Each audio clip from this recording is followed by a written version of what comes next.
Estamos aqui mais uma vez com o pastor Augustus Nicodemos. E antes dele falar, eu já quero dizer uma coisa pra você. Ele não curte muito o título de reverendo, e todo mundo chama ele de reverendo. Bem-vindo, pastor Augustus Nicodemos, tudo bem? Tudo bem, muito obrigado aí pela oportunidade. Já quero aí cumprimentar aí os nossos ouvintes. E eu já jogando o senhor em saia justa aí. Peraí, como assim eu não gosto de reverendo? Como é que é isso aí?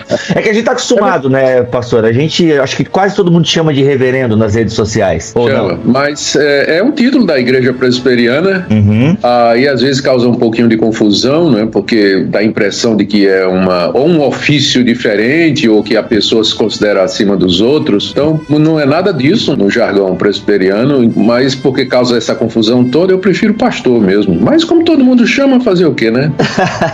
Então tá bom, olha, muito obrigado. Nós da equipe do BTcast estamos felizes. Você participou com a gente de número 28, falando sobre a saúde da igreja, e agora a gente volta para falarmos sobre interpretação bíblica, que é um tema importantíssimo. Seria um tema central na questão da fé cristã, a interpretação bíblica? Acho que a primeira pergunta, antes de nós entrarmos realmente no assunto, é qual a importância? É uma pergunta até estranha, né? Mas acho que ela é necessária. O papel da interpretação bíblica na vivência cristã, na doutrina cristã, como é que a gente pode ver isso aí? Seria central? Como é que é? Sim, porque o cristianismo é uma religião de um livro. A fonte de autoridade do cristianismo é a Bíblia, é um livro. Diferente de religiões orientais, por exemplo, que são panteístas ou cuja origem e suporte são as experiências dos homens com a natureza, com si próprios.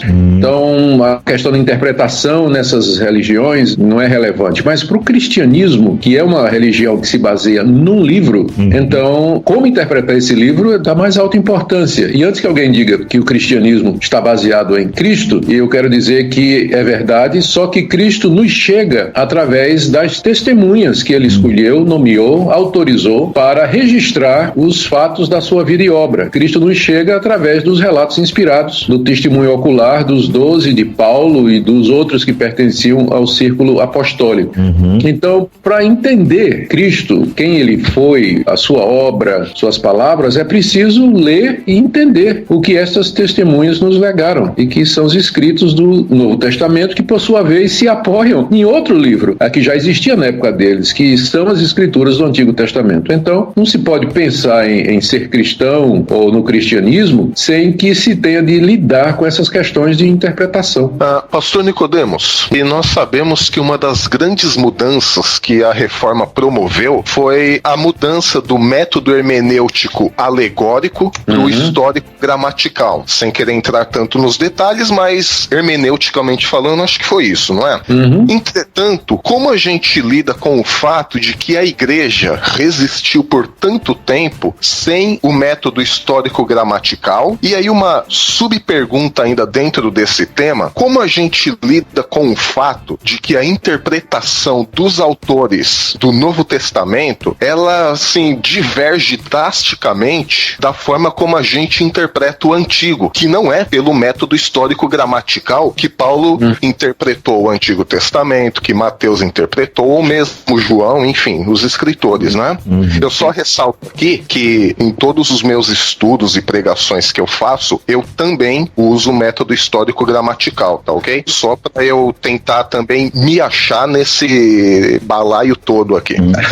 Antes do pastor responder, até porque a tua subpergunta, Milho, ela abre uma discussão que tem muitas outras perguntas que os ouvintes fizeram na nossa fanpage, que é essa relação NT-AT na questão hermenêutica. Então acho que o reverendo pode se concentrar, acho que na primeira parte da tua pergunta, porque a tua subpergunta, ela desencadeia uma série de outras perguntas que foi feita pelos nossos ouvintes. Veja só, no final do período apostólico, quando os escritos do Novo Testamento estavam já prontos e sendo gradativamente reconhecidos, havia duas escolas de interpretação que seguiam métodos diferentes com relação aos escritos apostólicos. A primeira foi a de Alexandria, onde de fato se instalou um método de interpretação extremamente alegórico, debaixo da influência de Filo de Alexandria, de Platão e outras influências da época. E um pouquinho mais depois, em Antioquia, surgiu uma escola de interpretação contrária à escola de Antioquia. Essa nasceu com o propósito de confrontar a interpretação alegórica dos alexandrinos, que é a chamada escola de Antioquia, que seguia um método de interpretação muito próximo do que a gente chama hoje do método gramático histórico. Eles rejeitavam a ideia de alegorias, de diversos sentidos no mesmo texto bíblico, que o sentido da Bíblia estava por detrás do texto, queriam uma interpretação bastante sóbria da tipologia, achar Cristo no Antigo Testamento somente quando o Novo Testamento autorizava. Mas o que aconteceu é que alguns desses líderes relacionados com a escola de Antioquia, eles acabaram, como Nestório, por exemplo, cometendo algumas heresias, e isso desacreditou o método. E aí o método de Alexandria, que tinha Orígenes, que era o grande nome daquela época, ele se tornou o método que prevaleceu durante a Idade Média. E não é que ele era o único. Você vai encontrar pessoas como Agostinho, já no século IV, que, embora tenha uma abordagem um pouco alegórica da Escritura, mas ele basicamente seguia uma leitura histórica dos livros do Novo e do Antigo Testamentos e queria uma interpretação contextualizada. Embora ele não fosse um expert nas línguas originais, ele lia mais o latim, né? Ele dava muita importância a interpretar o texto no seu contexto e o sentido das palavras de acordo com a gramática. E no decorrer da Idade Média, aqui e acolá, você encontra, como por exemplo os monges vitorianos em Paris, você encontra alguns poços de inteligência, né, de interpretação tipo gramático histórico. O próprio Francisco de Assis, quando ele aparece dizendo que a gente tem que vender tudo, dar aos pobres e seguir a Jesus, ele estava fazendo uma leitura literal do Evangelho. Você encontra o Wycliffe, ainda na pré-reforma, defendendo uma tradução da Bíblia para a língua vernácula. Você percebe aí uma preocupação em que o povo leia a Bíblia no seu sentido natural. Então não podemos dizer que na Idade Média, embora o método alegórico seja o que prevaleceu, não podemos dizer que foi abandonada toda a leitura sã e saudável da Escritura, porque aqui e acolá você encontra Tomás de Aquino, por exemplo. Tomás de Aquino tem um comentário em Gálatas, onde ele faz uma análise de discurso. Ele fica procurando a intenção de Paulo pela sintaxe, pela construção gramatical. Então, o método alegórico, ele prevaleceu, mas ele não era o único. Então, havia ainda gente lendo a Bíblia de maneira similar ao que nós chamamos hoje de método gramático histórico. Bom, esse é o primeiro ponto. O segundo é que essa prevalência do método alegórico na Idade Média, ela trouxe prejuízo, sim, porque ela abriu a porta para a justificação daquelas práticas católicas medievais, como a mediação dos santos, a mediação de Maria, o sacerdócio, os sacramentos, a autoridade papal. Se você der uma lida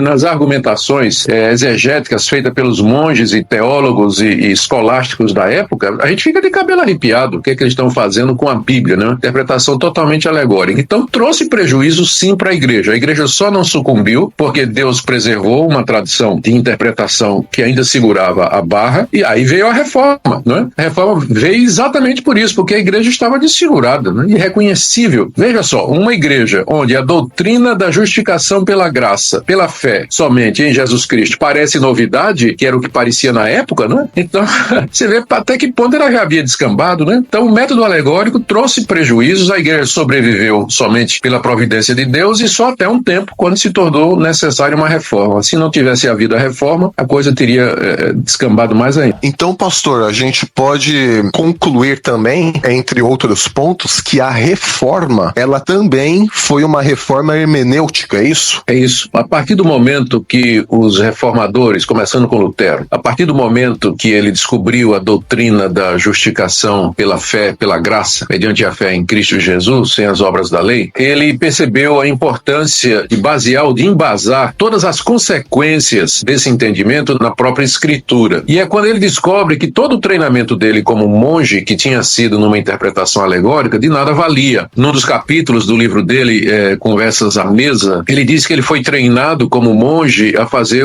todo tipo de malabarismo exegético para justificar as práticas da igreja, e que ele agora abominava tudo aquilo que ele tinha aprendido. E ele agora via quão cego ele tinha andado na parte de interpretação durante o tempo em que ele era um monge agostiniano. Uma vez que você descobre que a justificação é pela fé em Jesus Cristo, pela graça, uma vez que Lutero descobriu isso lendo Romanos, capítulo 1, particularmente, então o apego dele pela Escritura se tornou muito grande, e o desejo de ler a Escritura no seu sentido natural. E aí então as pregações de Lutero, os escritos dele, a princípio ainda um pouco com o ranço do catolicismo, mas logo começaram a revelar essa intenção de deixar a Bíblia falar e de deixar ela dizer o que ela está dizendo. E isso foi seguido por todos os demais reformadores. Calvino é um intérprete de segunda geração e que vem depois de Lutero, e você percebe a mesma preocupação nele, mesma coisa coisa em Zwingli, mesma coisa em Melanchthon, mais tarde em Knox também. Todos eles queriam que a Bíblia falasse por si, que se entendesse a Bíblia no seu sentido natural, no seu sentido óbvio, né? Em vez de ficar trazendo as interpretações alegóricas, fantasiosas para justificar o papado. Então a Reforma encontrou nos antigos esse método, embora Calvino nem Lutero faça referência direta à hermenêutica de Antioquia, mas na verdade foi um retorno à hermenêutica de Antioquia, que depois se percebe nas confissões que foram escritas. A Confissão de Fé de Westminster, por exemplo, ela começa com um capítulo sobre a Bíblia e já dizendo de que maneira ela deve ser interpretada, que só tem um sentido, que esse sentido é o sentido pretendido pelo autor, e rejeitando a ideia de múltiplos sentidos no único texto. Então, se os reformadores não tivessem prestado atenção à questão da interpretação, a reforma provavelmente não teria caminhado tanto, porque uma vez que se estabelece um método, então os que vêm depois, seguindo o mesmo método, vão chegar basicamente às mesmas conclusões, que foi o que aconteceu na Reforma Protestante. Então, sim, é correto dizer que ela foi, antes de mais nada, uma reforma hermenêutica. Dentro dessa linha, quando o pastor fala ali,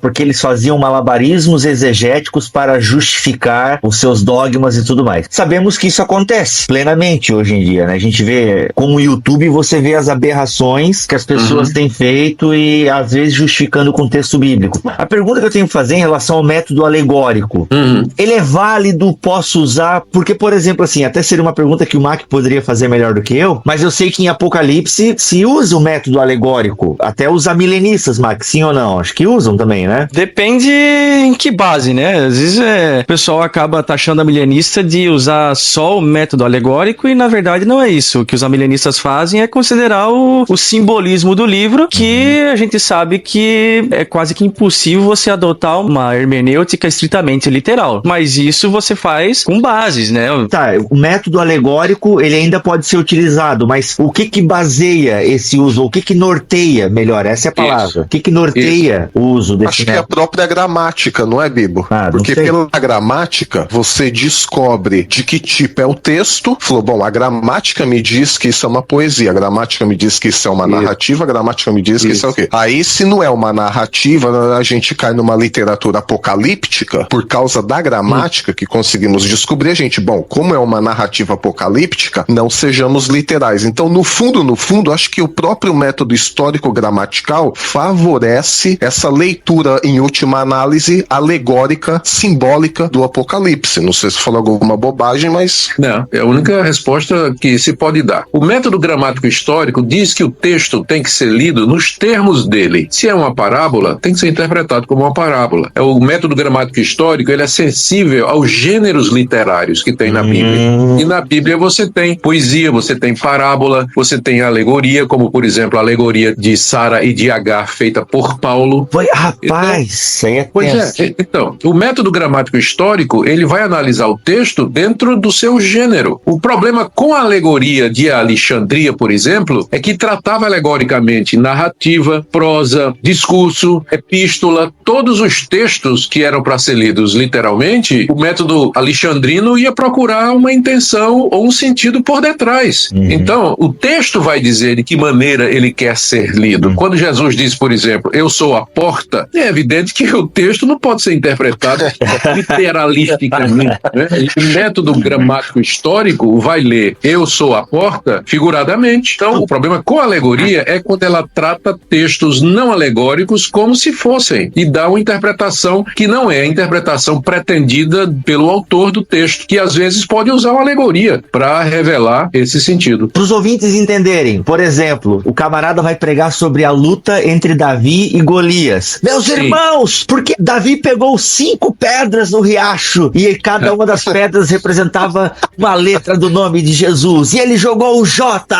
Eu já ouvi isso, por exemplo, né? Santo Deus. É uma maneira alegórica. Tudo é possível nesse mundo. Tudo é possível. Esse tipo de interpretação era muito comum na escola de Alexandria. A mais famosa dessas aí é a Epístola de Barnabé, que interpreta os 318 homens de Abraão como sendo uma referência a Cristo e a cruz, fazendo lá uma interpretação do equivalente dos números em termos do alfabeto hebraico, né, e depois do alfabeto grego. Nossa. Então, o problema com esse tipo de interpretação, as 5 pedras, os 318, é porque está sugerindo de que quando o texto foi escrito, era essa a intenção do texto, ou era esse o sentido do texto, que havia um sentido oculto lá atrás e que somente os espirituais, os iluminados, é que podem chegar a esse sentido, o que é ridículo, né? Porque tira a Bíblia do povo, né? Eu fiquei encucado com essa questão já há algum tempo atrás, quando eu li sobre Agostinho. Ele diz num excerto que eu tenho aqui, os textos da Escritura que tratam de questões naturais recebem diferentes interpretações, uma vez que eles não foram comunicados pelo Espírito Santo com o mesmo cuidado daqueles dos quais depende a nossa salvação, chamado princípio da acomodação de Agostinho, onde as verdades que Deus comunicou através do Espírito na Escritura foram escritas de acordo com o conhecimento disponível à sua época. Então, em se tratando de salvação, a Escritura é suficiente e certa, não tem nenhum erro. E então o passo hermenêutico em que medida a gente reacomoda o que a Escritura trata de fenômenos naturais à cosmovisão de nossa época, e em que medida a gente não faz isso. Esse princípio de Agostinho, da linguagem da acomodação, usada pelo Espírito Santo, foi depois desenvolvido pelo próprio Calvino, que na época de Calvino estava começando aquela polêmica com Copérnico, né? E que depois a questão de se a Terra girava em torno do Sol ou vice-versa, né? E Calvino usou exatamente esse argumento aí de Agostinho, de que quando a Bíblia fala dos fenômenos naturais, ela fala do ponto de vista do observador. Então, por exemplo, para quem está na Terra, é a Terra que está parada e o Sol que gira em torno dela. Não é que isso não é linguagem científica, porque até hoje a gente diz isso, né? O Sol nasceu e o Sol se pôs. Vivemos na época científica e a gente continua usando essa linguagem. Para quem está na Terra, então ela é fixa e o Sol é que se movimenta. Então, a Bíblia, quando descreve os fenômenos, nos descreve do ponto de vista do observador. Isso seria um aspecto dessa linguagem de acomodação, que o Espírito Santo, quando nos transmite conhecimento a respeito do mundo que nos cerca, ele fala como se fosse um de nós, né? Calvino até diz assim que o Espírito Santo é como uma ama ou como uma mãe que balbucia ao seu filho pequeno, né? Para que ele possa entender alguma coisa. Então, se a gente levar em consideração que a Bíblia não é um livro que descreve em linguagem científica moderna os fenômenos. Segundo, que o interesse da Bíblia não é explicar como estes fenômenos acontecem, mas dizer que Deus é Senhor de todos eles e que está por detrás de tudo que acontece. Nós não vamos encontrar nenhum conflito entre a linguagem fenomenológica da Bíblia e o que hoje postula a ciência, porque são duas coisas completamente diferentes. Embora com isso eu não estou querendo dizer que a Bíblia nos dá informações falsas a respeito do mundo. Elas nos dão informações que são suficientes para que eu saiba que Deus é o Criador de todas as coisas, que Ele está no controle de tudo, mas é claro, a Bíblia não faz isso numa linguagem chamada científica, né? Descrevendo internamente os fenômenos de causa e efeito, que é o papel da ciência. Essa linguagem de acomodação pode ser usada também nas profecias veterotestamentárias. Por exemplo, quando Isaías vai tentar descrever novos céus e nova terra, ele descreve na limitação do seu tempo. Tem essa limitação. Perfeitamente. E isso, inclusive, é uma das razões que confunde um pouco, porque quando os profetas falam do futuro e descrevem o povo de Deus, o único modelo, protótipo que eles têm é a nação de Israel. Então, por isso, quando eles querem falar da igreja no futuro, a vitória da igreja, o período final, eles falam em termos de Israel. As instituições de Israel, a terra de Israel, o templo, o sacerdócio, porque era a linguagem disponível para eles. Quando a gente não percebe isso e fazemos uma leitura das profecias sem entender que os profetas estavam falando dentro do quadro de referência da época deles, a gente sempre vai querer Israel de volta, né? Vai querer as instituições de volta, vai querer que Israel praticamente substitua a igreja hoje, como em alguns círculos, é exatamente isso que está acontecendo. O retorno das festas, candelabro, de gente trazendo a arca para dentro da igreja, uma espécie de judaização da igreja, com essa leitura do Antigo Testamento, que não percebe que é profética em termos do conhecimento e do quadro de referência dos profetas da época. Isso descamba para uma linguagem estritamente literal, né? O que acaba negando todos esses princípios que a gente acabou abordando até agora. A circuncisão ninguém quer fazer, mas beleza. Foi liberado lá em Atos, explicitamente. É verdade, tá certo.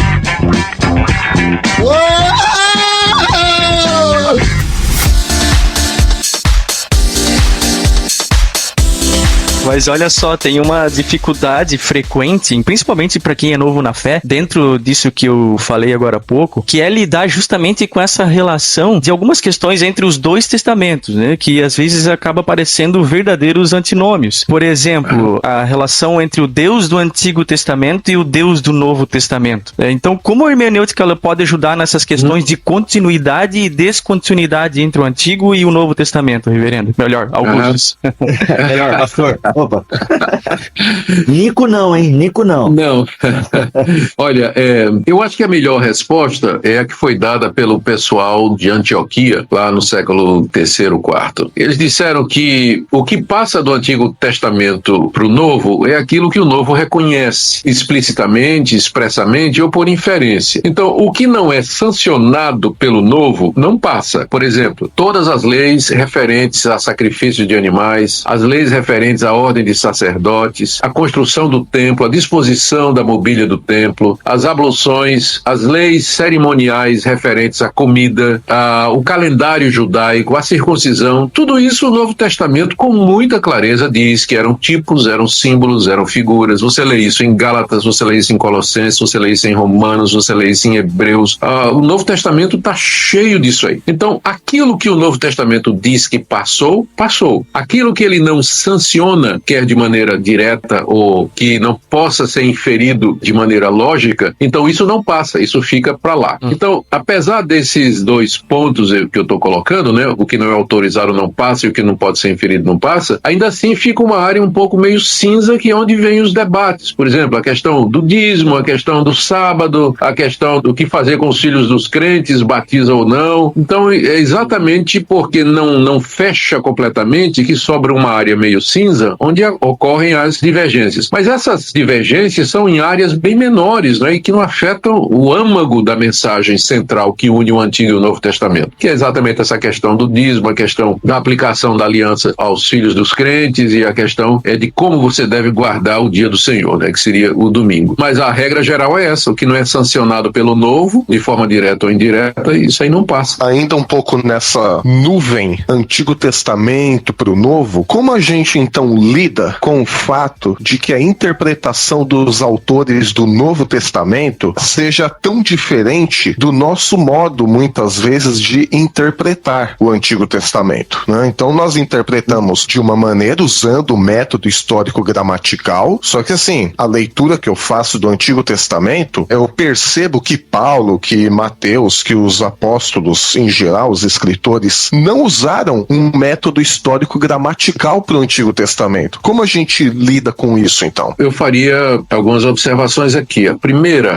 é que, sim, tem vezes que os autores do Novo Testamento parecem fazer descobertas meio que arbitrárias de sentidos no Antigo Testamento, ou parecem usar o texto fora de contexto, dar uma outra aplicação. Agora, só que isso não é sempre. Boa parte das vezes, eu diria até que na maioria das vezes, os autores do Novo Testamento leem o Antigo no seu sentido natural, no seu sentido óbvio, né? Eles citam a narrativa bíblica, eles leem como se fosse história, eles não vão procurar nenhum sentido místico, como os judeus no Midrash fazem, ou mesmo os monges de Qumran, lá do Mar Morto, estavam fazendo uma leitura absurdamente alegórica do Antigo Testamento. Quando você compara a leitura que os monges de Qumran faziam do Antigo Testamento, eles eram da época dos apóstolos, e quando você compara a leitura que os rabinos faziam do Antigo Testamento, também na época dos apóstolos, você percebe como era sóbria a interpretação dos autores do Novo Testamento em relação ao Antigo. Agora, é verdade que você encontra, às vezes, os autores do Novo Testamento encontrando sentidos no Antigo que não parecem evidentes, como, por exemplo, aquela alegoria que Paulo descobre entre Sara e Agar, Mateus, quando cita Oséias dizendo, do Egito tirei meu filho, e aplica a um evento da vida do menino Jesus, e outras passagens que poderiam ser citadas. Então, você tem algumas respostas para isso. A primeira, e a mais simples, seria dizer que, como eles eram inspirados por Deus, eles foram levados ao que se chama em hermenêutica, ao sensus plenior, ao sentido pleno dessas passagens. O Espírito Santo os guiou até aquele sentido que era o sentido que o próprio Espírito Santo havia pretendido na época em que foi escrito o Antigo Testamento, e que talvez o autor veterotestamentário não tinha se percebido, mas pela iluminação do Espírito Santo, então os autores autores do Novo captaram esse sentido pleno e maior dessas palavras. Então, só isso aí nos bastaria. Mas ainda tem uma outra explicação. É que, às vezes, tem sido defendido que você tem que entender que os autores do Novo Testamento, eles não tinham o Antigo Testamento como a gente tem hoje, dividido em capítulos, versículos. Então, muitas vezes, para você se referir a uma parte do Antigo Testamento, você se referia a um versículo-chave que funcionaria como uma placa ou um sinalizador de que você estava se referindo a uma porção do Antigo Testamento. Então, quando Paulo cita uma passagem do Antigo Testamento que parece estranha ou que você parece não encontrar, ele pode estar simplesmente dizendo Isaías capítulo 40, verso tanto, verso 10, por exemplo, que não podia dizer dessa forma naquela época, porque não era assim que funcionava. Mas esses versículos que são citados, eles são apenas marcadores, indicadores de uma porção maior do Antigo Testamento. E aí você vai ler o contexto daquela passagem, daquele versículo citado pelo autor do Novo, e aí você percebe que sim, está bem relacionado. Quem primeiro defendeu essa tese foi um cara chamado Oscar Cullmann, uma defesa muito boa desse tipo de interpretação. E mais recentemente agora, um professor de Novo Testamento do seminário de Westminster, onde eu estou estudando agora, chamado Gregory Bill. Ele acaba de publicar um livro muito grosso com todas as referências do Novo Testamento ao Antigo, em que ele mostra em que nenhuma delas os autores do Novo Testamento foram arbitrários. E se você prestar atenção no contexto, nas ligações históricas e teológicas, você verá que eles, embora a princípio eles pareçam arbitrários, mas eles tinham um raciocínio, né? Eles estavam seguindo um princípio de interpretação válido naquela época, em que não se podia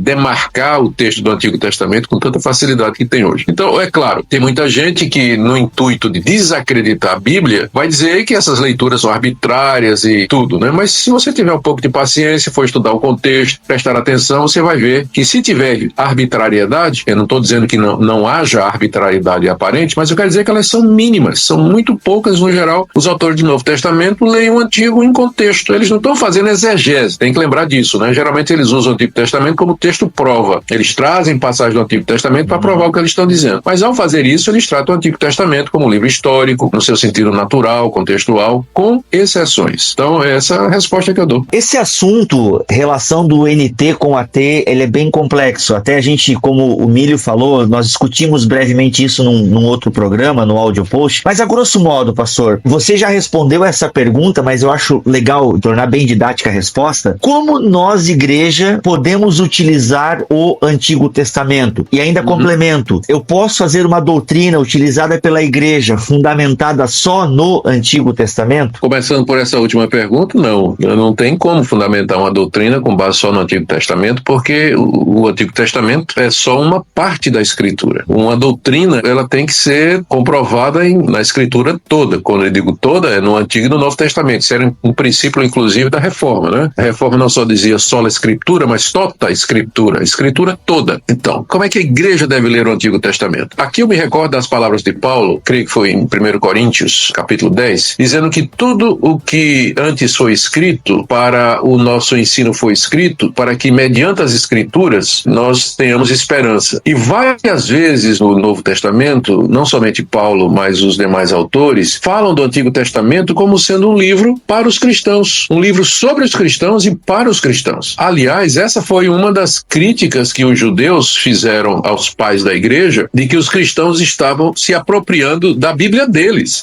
Os judeus reclamando que os cristãos estavam se apropriando da Bíblia deles, porque os cristãos o tempo todo estavam dizendo que a mensagem central deles, que era Jesus Cristo, é o Filho de Deus, o Messias prometido, tudo isso estava no Antigo Testamento, foi profetizado, a lei fala de Cristo, os profetas falam de Cristo, as instituições de Israel falam de Cristo, os salmos falam de Cristo, e os judeus estavam apavorados porque, de repente, os cristãos estavam se apropriando das Escrituras, que era um livro judaico, né?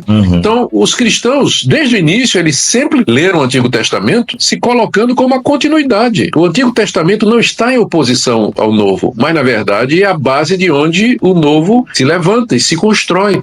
Então, é assim que eles viam. O Agostinho tinha um dito muito interessante, dizia que o Novo se esconde no Antigo e o Antigo exibe o Novo. Era uma relação, assim, de ligação e de continuidade, né? Você não pode excluir um em detrimento do outro. Essa pergunta aí é muito importante. Uma das primeiras heresias que surgiu na igreja foi exatamente o marcionismo. Marcião dizia que o Deus do Antigo Testamento era um Deus mau, era um Deus cruel, um demiurgo, e que o Deus de Jesus Cristo era um Deus bom, um Deus de amor, que havia vindo vindo para destronar o demiurgo. E com isso ele rejeitou completamente o Antigo Testamento, inclusive vários livros do Novo, que faziam referência ao Velho. Ele só aceitava 10 cartas de Paulo, uma versão editada de Lucas e assim por diante. Depois veio Maniqueu, ou Mani, né, no século III, com a mesma coisa, o maniqueísmo, o dualismo entre o bem e o mal. O Deus do Antigo Testamento era mau, o Deus do Novo Testamento era bom. Então os maniqueus, que tiveram influência até meados da Idade Média, eles também faziam essa separação. Então sempre teve heresias nesse sentido, né, de separar o Antigo Testamento do Novo. A gente tem que ler o Antigo como sendo promessa, como sendo simbologia, tipologia, e o Novo como sendo cumprimento destas promessas e dessas tipologias. Cristo é o centro do Antigo Testamento, mas isso não quer dizer que cada passagem aponta para Cristo e que você tem que fazer sempre uma leitura cristológica de tudo que acontece no Antigo Testamento. Você tem que ler o Antigo Testamento com esse conceito de revelação progressiva, que Deus se revelou progressivamente, não revelou tudo de vez e nem sempre da mesma maneira, e que a revelação final é o Novo Testamento, que não pode dispensar a primeira parte, que é o Antigo Testamento, e sempre no final checar tudo que você encontra no Antigo pelo Novo, e só estabelecer doutrina a partir desse princípio, revelação progressiva, Cristo é o centro, essa continuidade, essa unidade entre os dois testamentos e toda a escritura. Fora isso, vai ser difícil você sustentar exegeticamente uma doutrina hoje. Ambos os testamentos a gente tem chamados indicativos e imperativos bíblicos, né? A gente tem textos em ambos os testamentos que são ordens, que poderíamos dizer são leis,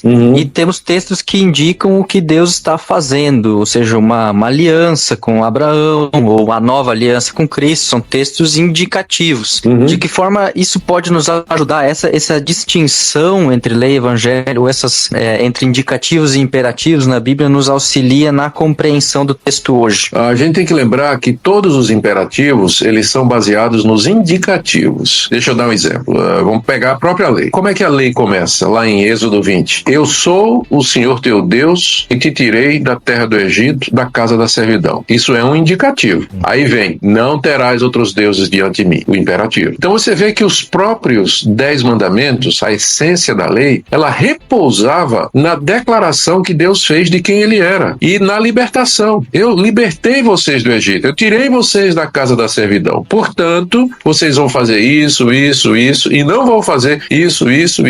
Você encontra esse padrão dos imperativos, a lei baseada nos indicativos, a revelação que Deus faz de si mesmo, da aliança de quem ele é, da graça dele, não só no Antigo Testamento, como no Novo, porque é o mesmo Deus, é o mesmo padrão, o mesmo princípio. Apenas que no Antigo Testamento, essa revelação indicativa e imperativa que ele fez dele, veio sobre a forma de símbolos, veio sobre a forma do povo de Israel, de dar a lei por escrito, uma lei cerimonial e civil, porque seu povo era uma nação naquela época, e no Novo Testamento adquire o sentido de plenitude, de cumprimento e de realização e de uma espiritualização na pessoa de Jesus Cristo, sua vida e obra. Então, eu posso ler o Antigo Testamento também como promessa, como evangelho, está tudo lá. Da mesma forma que eu vou encontrar no Novo orientações muito sérias de como eu devo viver. Talvez quem melhor ilustre isso, já que você citou Lutero, é o próprio. Ele diz assim que a lei me leva a Cristo para justificação e Cristo me manda de volta à lei para a santificação. Então, há essa combinação aí entre o Antigo Testamento e o Novo, entre lei e graça, entre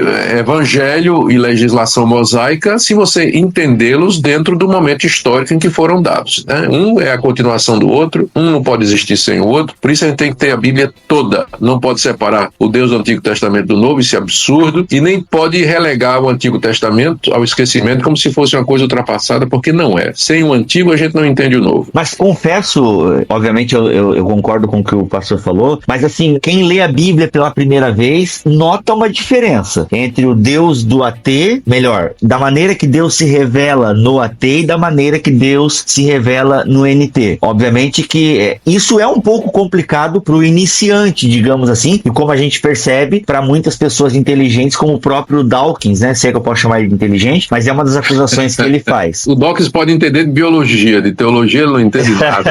É verdade. Ele faz uma caricatura do Deus que nós cristãos acreditamos. Arredonda isso para nós agora, queira ou não, parece, só parece, não estou dizendo que é, mas parece que há um pouco uma diferença entre aquele que manda entrar em Canaã e arrebentar a boca do balão e, de repente, o Sermão do Monte para dar a outra face. Como é que a gente entende essa tensão, assim? Se é que existe uma tensão? Para mim, mim ela não existe, ela é só aparente. Eu acho que a resposta aí está no seguinte: você falou da pessoa que está principiando e começa a ler o Antigo Testamento e sente essa atenção. Deus nunca pretendeu que membros do seu povo compreendessem a verdade como indivíduos isolados. Por isso que ele colocou mestres, por isso que ele colocou pastores, por isso que ele colocou presbíteros no Antigo Testamento. Ele colocou os profetas, ele colocou os escribas, ele colocou os mestres de Israel, os anciãos de Israel, para explicar ao povo a revelação de Deus. Então, se você pegar uma Bíblia e entregar realmente a uma pessoa, ele pode, lendo, ele pode até, e como tem acontecido, tem muitos exemplos disso aí, né? Ele pode até se converter, entender a verdade, ser alcançado pela graça de Deus, mas ele precisa da igreja, ele precisa dos mestres, ele precisa dos dons, os dons da palavra, para entender a revelação de Deus. Eu não estou dizendo que isso é essencial para a salvação, porque nós não estamos falando de salvação, estamos falando agora de entendimento, né?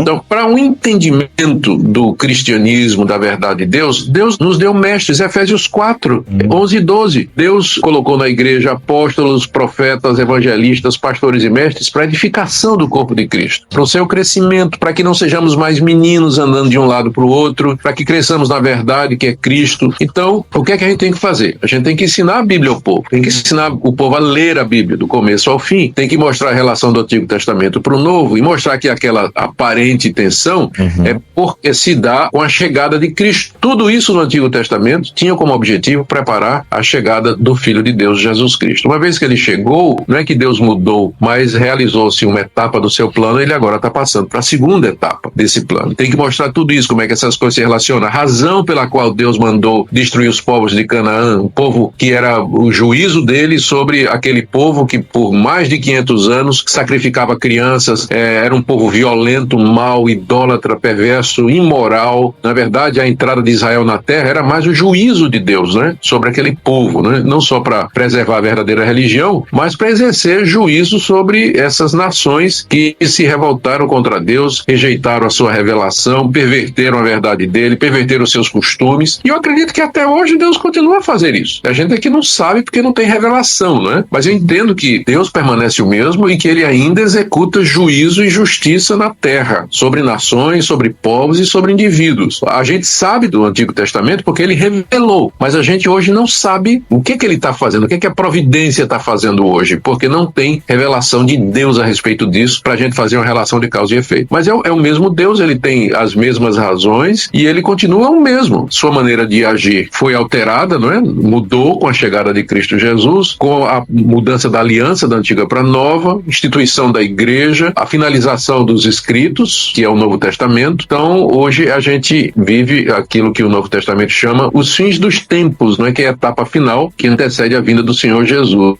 e que foi inaugurada com a vinda dele. A vinda dele inaugura os últimos dias e quando ele vier a segunda vez termina. Então, é claro que há uma mudança, né? Mas precisamos de mestres, de professores, de pastores que expliquem ao povo essa relação. Você sabe o que acontece? É difícil você encontrar hoje quem queira ser pastoreado, quem queira aprender. O pessoal se desigreja, né? E quer ser crente sozinho e aí enche a cabeça de dúvida, cheio de minhoca, não sabe a quem recorrer, para onde vai. É bom você ter um grupo, né? Você ter gente séria, um pastor sério que possa lhe ajudar a compreender a escritura, boa literatura. Mas o pessoal hoje às vezes não quer saber disso, não.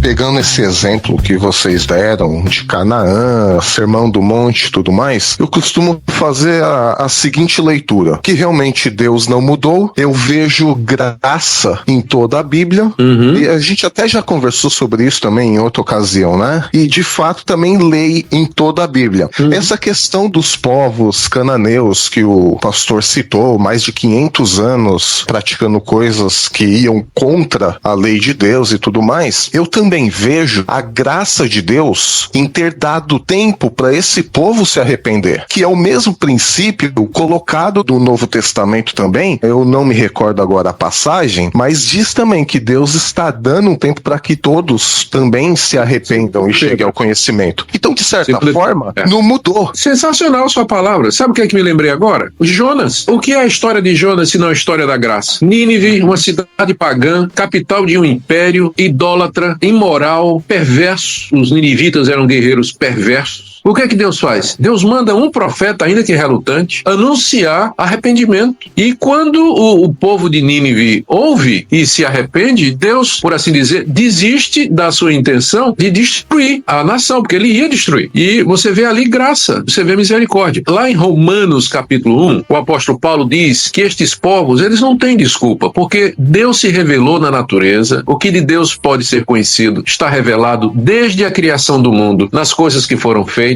o eterno poder de Deus, a sua divindade. O que acontece é que eles sufocaram a revelação de Deus, eles torceram esta revelação, em vez de adorar a Deus e dar graças a Deus, eles se perderam nos seus raciocínios, se tornaram nulos no seu coração, adoraram a criação em vez do Criador e mudaram a ordem natural das coisas. Lesbianismo, homossexualismo, sacrifício de crianças, feitiçaria. Paulo dá uma lista no final do capítulo 1, onde tem uns 20 adjetivos que descrevem gerações decadentes, longe de Deus. Então, o que se queria? Que Deus ficasse o quê?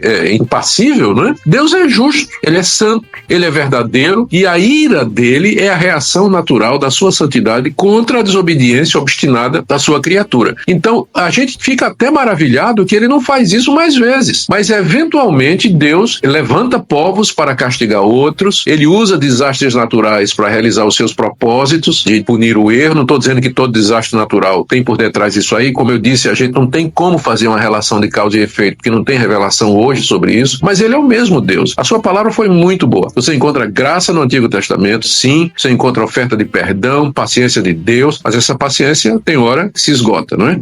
E aí então vem o juízo. Mudando um pouco o foco do nosso assunto de algo mais geral para uma pergunta, uma dúvida mais específica de um dos nossos ouvintes, é a respeito da interpretação das escrituras através de uma chave hermenêutica, e essa chave foi apresentada pelo Caio Fábio, mas provavelmente tem muitas outras pessoas que também pensam assim, que a escritura precisa ser interpretada tendo Jesus como a chave hermenêutica, porque ao longo da escritura a gente encontra erros, e a Bíblia seria então um livro de homens, e quando a gente fala de Jesus, então lá não tem erros. Seria mais ou menos assim como essas interpretações que mantêm a parte salvífica da Bíblia, vamos dizer, o cerne, a mensagem salvífica como verdadeira e o demais como passível de erros. É mais ou menos por aí, talvez, a distinção que ele tenha feito. Eu gostaria que o pastor comentasse a respeito dessa chave hermenêutica. Nada novo debaixo do sol. O que a gente está tratando aqui, na verdade, é o que se chama cânon dentro do cânon, e que é tão antigo quanto o gnosticismo de Marcião. Marcião entendeu que a chave hermenêutica era o Deus de amor de Jesus Cristo. E aí, como o Antigo Testamento não se enquadrava nessa visão dele, o Deus do Antigo Testamento não batia com o Deus do Novo Testamento, o Deus de Jesus Cristo, Marcião rejeitou o Antigo Testamento. E aí ele levou essa chave hermenêutica, o Deus bom de Jesus, para o próprio Novo Testamento. E aí ele encontrou cartas de Paulo, as cartas de Pedro e outras, onde não havia uma ênfase, ou então onde citava muito o Antigo Testamento. Ele rejeitou também. No fim, o que era a Bíblia para Marcião eram 10 cartas de Paulo e uma versão alterada do Evangelho de Lucas. Ou seja, a chave hermenêutica que ele usou para ler a Escritura foi a bondade do Deus de Jesus Cristo. O que ele na Bíblia entendia que não batia com essa chave, ele tirou fora. Algum tempo depois, você vê isso numa certa medida, e eu vou dizer isso com muito cuidado, no próprio Lutero. A princípio, Lutero, quando descobriu que a justificação é pela graça, pela fé, ele, a princípio, usou isso aí como chave hermenêutica. É, o vas Christum traebit, não é? Exatamente. O que não levava a Cristo, que é isso que essa expressão em alemão quer dizer, ele tratava com certo desdém. Por isso ele, na sua primeira edição alemã do Novo Testamento, ele colocou Tiago lá no apêndice, porque ele não encontrou justificação pela fé na carta de Tiago. E ele fez Então, isso com o a Apocalipse chave- também. E fez com o Mac. Ó, o Mac. O mais legal foi Bibo citando em alemão. Ele citou certinho. Olha aí. Então, você vê o Lutero também usando uma chave hermenêutica, não é? Só que, é claro, na segunda edição da Bíblia dele em alemão, ele já trouxe o Tiago de volta para o cânon normal, né? Aí, 200 anos depois, 300 anos depois, aparece um cara chamado Semler, dentro da tradição luterana, e agora já debaixo do iluminismo, dizendo que a gente tem que encontrar o cânon normativo dentro do cânon formal. O cânon formal seria os 27 livros, e que seria humano, e o cânon normativo seria a palavra palavra de Deus dentro da Escritura. Então Semler foi o primeiro a fazer uma distinção entre Escritura e palavra de Deus. É outra chave hermenêutica. Depois se encontra Karl Barth. Karl Barth, reagindo aos excessos do liberalismo teológico, ele diz, não, de fato, a Bíblia está cheia de erros, mas Deus nos fala através de um livro imperfeito. A Bíblia não é a palavra de Deus, mas se torna a palavra de Deus nesse encontro existencial que nós encontramos com ele nas páginas desse livro imperfeito. Então, o que você percebe hoje é que tem autores fazendo a mesma coisa, pegando, por exemplo, Jesus e os evangelhos e dizendo que é a chave hermenêutica para se entender as Escrituras. O que não bater com essa leitura que ele faz dos evangelhos e de Jesus, ele tira fora ou diz que está cheio de erros, né? Ou seja, nada novo debaixo do sol. Por isso que isso não é novidade. E a resposta para isso é a seguinte: na hora que você deixa de tomar, primeiro, a arbitrariedade de se estabelecer uma chave hermenêutica. Então, quem é que vai dizer qual é a chave hermenêutica? Então, cada um tem a sua, né? Então, fica arbitrário. Segundo, uma vez que você estabelecer essa chave hermenêutica, como é que você vai reconhecê-la se você antes já não tiver uma visão dela? Ou seja, você já parte de um pressuposto, você já parte de uma definição que você tem, para você poder identificar o que é que bate com essa chave hermenêutica ou não bate. E terceiro, isso é muito subjetivo, né? Por exemplo, Jesus como chave hermenêutica. O que é que você quer dizer com isso? Os puritanos e os autores da Confissão de Fé de Westminster diziam que Jesus é o centro da Escritura. Mas com isso ele queria dizer que a Bíblia toda apontava para Jesus. Antigo Testamento, Novo Testamento, todas as instituições. Agora, quando alguém diz que Jesus é a chave hermenêutica da Bíblia para dizer que o que não bate com Jesus está cheio de erro ou tem que ser lançado fora, então aí já é complicado, porque não é isso que os reformadores queriam dizer. Essa pessoa simplesmente construiu um conceito de Jesus, uma ideia a respeito de Jesus, e o que não se submete a essa ideia, ele vai jogar fora. Então é problemático isso aí. Eu fico com a reforma. A Bíblia toda é sobre Jesus. E ela toda, de Gênesis a Apocalipse, a palavra de Deus é inspirada. Os chamados erros são, na verdade, não são erros. Tem aquela questão da linguagem fenomenológica, tem problema de manuscritos, isso é verdade, mas aí corta dos dois lados. Se a gente não tem o original para dizer que estava certo, também não tem para dizer que estava errado, né? E por aí vai. Então acho bobo esse negócio de chave hermenêutica. Nada mais é do que a repetição de Marcião, de Maniqueu, de Semler, de Lutero e tantos outros aí. Nessa questão da chave hermenêutica, eu estava pensando sobre a questão do princípio formal, princípio material na filosofia de Aristóteles, que foi utilizado pelas ortodoxias, tanto luterana, calvinista, ou mesmo hoje continua sendo utilizado por todo mundo, não, mas por um bom grupo de pessoas que querem elevar um princípio, como a gente falou, Jesus ou qualquer outro, para fazer a Bíblia caber dentro dele. Será que as ortodoxias que fizeram isso lá com os 5 pontos do calvinismo, ou arminiano, ou enfim, luterano, botar todo mundo no mesmo saco aqui, será que eles não incorrem num erro ao interpretar a Escritura fazendo isso? Pode ser. Agora, o problema é que não tem como você se livrar de pressupostos ou de referenciais ou de um princípio que vai nortear a sua leitura da Escritura. Isso aí é impossível. Nenhum intérprete reformado sério, eu não vou nem dizer reformado, nenhum intérprete sério da Bíblia vai dizer ou vai afirmar ou defender que é possível você se aproximar da Bíblia completamente livre de ou isento de pressupostos, de preconcepções, de referenciais que você já não tenha adquirido antes. O que a gente tem que constantemente estar fazendo é checar se esses referenciais, esses pressupostos que guiam a nossa interpretação, se eles estão de acordo com a própria Escritura. E antes de você dizer que isso aí vira um círculo, é uma lógica circular, eu quero lembrar aqui que tem uma figura melhor, que é chamada de espiral hermenêutica, em que você, à medida que vai checando seus pressupostos e seu referencial pela Escritura, você vai aprimorando, você vai desenvolvendo, você vai mudando, e aí em vez de um círculo, que você tem uma espiral, onde tem a ideia de continuidade, mas também a ideia de progresso. Então eu defendo isso. Não podemos nos livrar dos nossos pressupostos na interpretação, mas nós podemos checá-los constantemente à luz da Escritura. E isso me leva a mudar onde eu tenho que mudar, a aperfeiçoar a minha leitura e a progredir no conhecimento das coisas de Deus por essa minha interpretação, né? A figura da espiral é a figura mais adequada. Mas deixa eu só voltar um pouquinho aqui essa questão de Aristóteles. O pessoal de vez em quando fala assim, não, a teologia clássica, protestante, histórica, ortodoxa usa Aristóteles. Mas eu digo, mas qual é o problema se nós acreditamos em graça comum? Aristóteles ou Platão, ou quem quer que seja, eles poderiam ou não poderiam ter descoberto pela graça de Deus verdades na área da epistemologia e da filosofia que nos auxiliam a entender a Escritura. Podiam ou não? Eu Eu acredito que sim. Até hoje a gente continua se utilizando das descobertas ou dos insights de gente que nem crente é,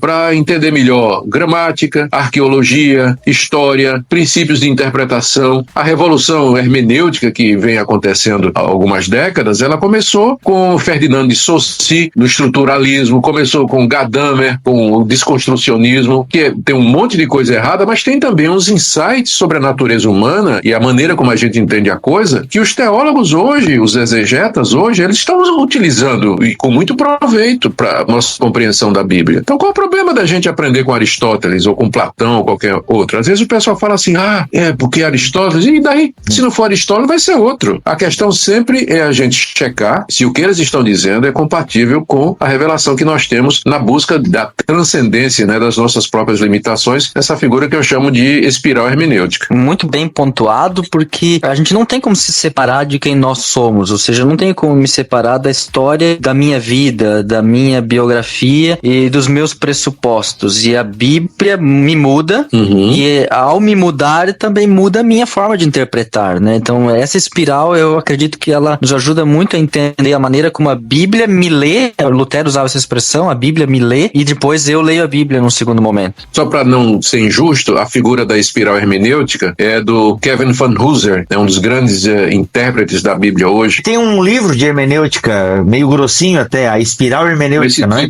É isso aí. Interessante. Eu tenho esse em casa, é sensacional. A Bíblia é inerrante, infalível. Então, como a crença na inerrância e na infalibilidade da Bíblia, ela influencia a interpretação do leitor? Influencia de muitas maneiras. Se a Bíblia, por exemplo, ela é inerrante, o que quer dizer que ela não contém erros nos seus originais, então significa que há uma unidade entre os seus escritos, porque Paulo não pode contradizer Tiago, por exemplo. A crença na inerrância já me leva a uma segunda crença, que é da unidade da Escritura, o que me possibilita interpretar a Bíblia com a própria Bíblia. Se eu encontro uma passagem difícil em Tiago, eu vou buscar ajuda em Paulo. Se eu encontro uma passagem difícil em Paulo, eu posso buscar ajuda em Tiago, porque embora usando linguagem diferente, audiência diferente, propósitos diferentes, eles estão basicamente dizendo a mesma coisa. Então, a inerrância já me leva a esse segundo princípio, que é de harmonizar as passagens da Bíblia. Veja como isso é importante quando eu me deparo nos evangelhos com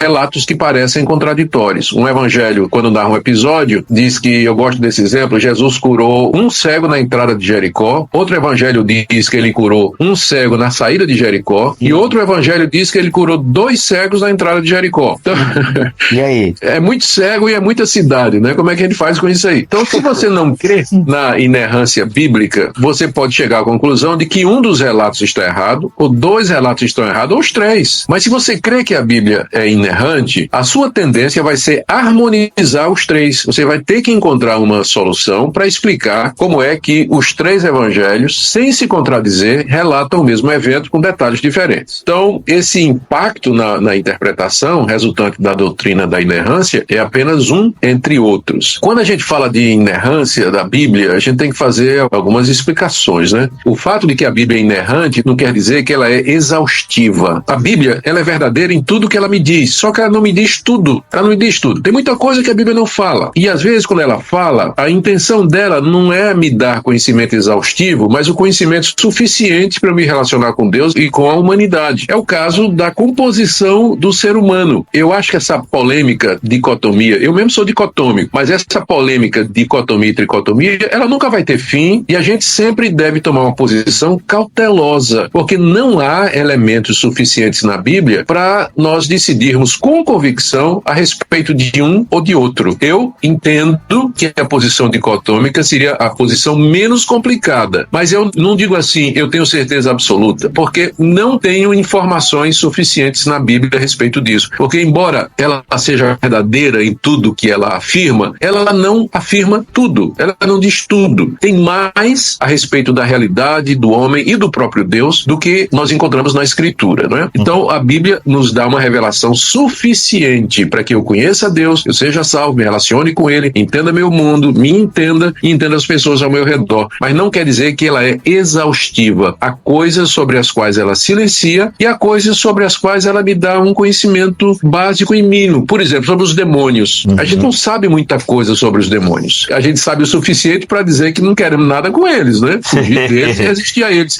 Mas essa questão de nomes, hierarquia entre eles, espíritos territoriais, essas invenções aí do pessoal de batalha. A Neuza Tioca sabe tudo dele.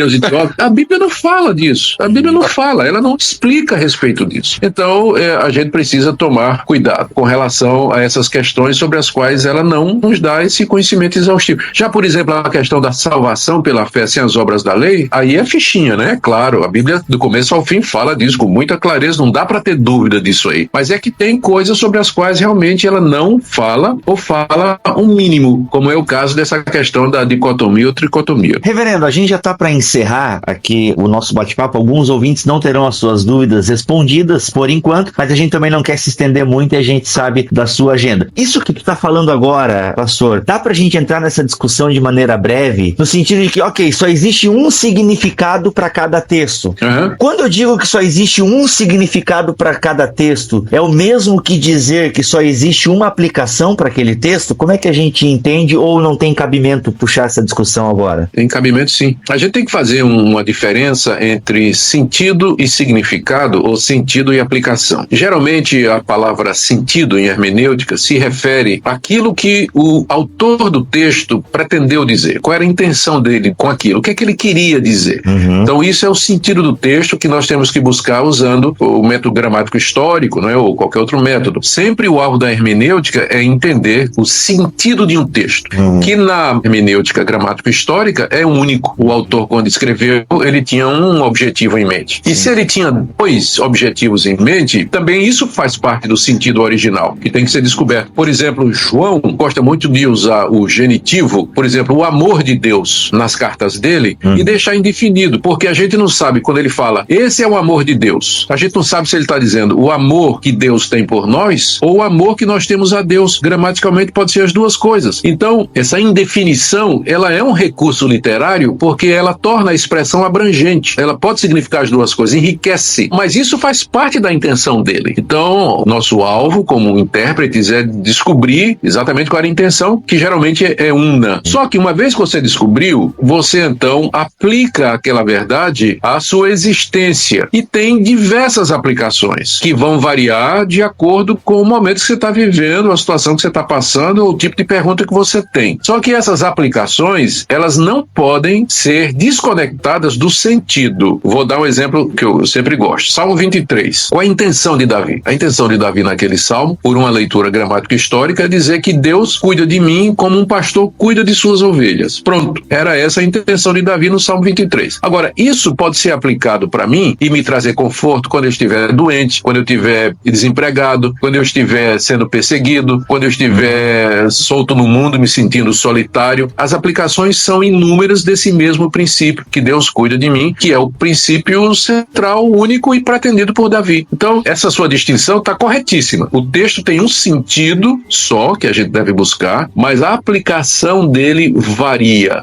O pessoal, quando não faz essa distinção, você já deve ter ouvido, né? O pessoal diz assim, puxa vida, a Bíblia, toda vez que eu leio a Bíblia, tem um sentido novo. Ela é sempre nova para mim. Não é que eles descobriram um sentido novo. Eles fizeram uma aplicação nova de um mesmo princípio, não é? Porque o sentido é invariavelmente o mesmo. Só varia a nossa percepção prática dele, a aplicação prática dele na nossa vida. Mas o significado está lá, nas palavras que o autor escolheu, a forma como ele as disse e como gravou. Olha aí, gente, é um prazer conversar com Augusto Nicodemos. É blogueiro, twitteiro, facebookeiro, tá ativo. Vejo que responde pergunta da galera no Twitter. Inclusive, na postagem aqui desse BTcast você encontra aí todos os links para interagir mais com o pastor. Obrigado, a gente do BTcast só tem a agradecer a tua presença aqui no BTcast, reverendo. Valeu mesmo. Muito obrigado, eu que agradeço. Eu sou muito grato a Deus pelo ministério de vocês. Deus continue abençoando, usando. E pode ficar sabendo o seguinte, as mídias sociais, elas hoje têm sido usadas por Deus para uma verdadeira revolução no meio da moçada aí, viu? Vocês aí estão aí como referencial para muita gente. Deus abençoe e muito obrigado pela oportunidade. Baixe nossos conteúdos gratuitamente. Acesse o canal pelo link na descrição.